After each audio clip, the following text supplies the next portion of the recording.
ganito, Marcos, dadadadada. Anong ibig sabihin yan?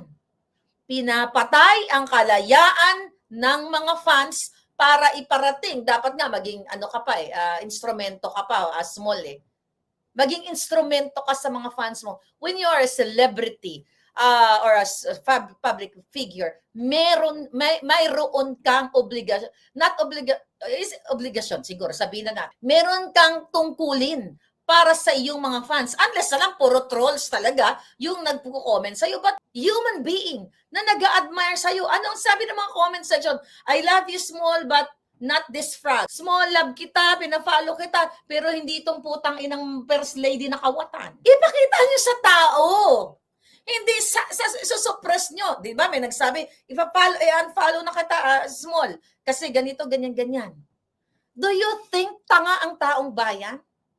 Huwag mo nang pagtakpan si Lisa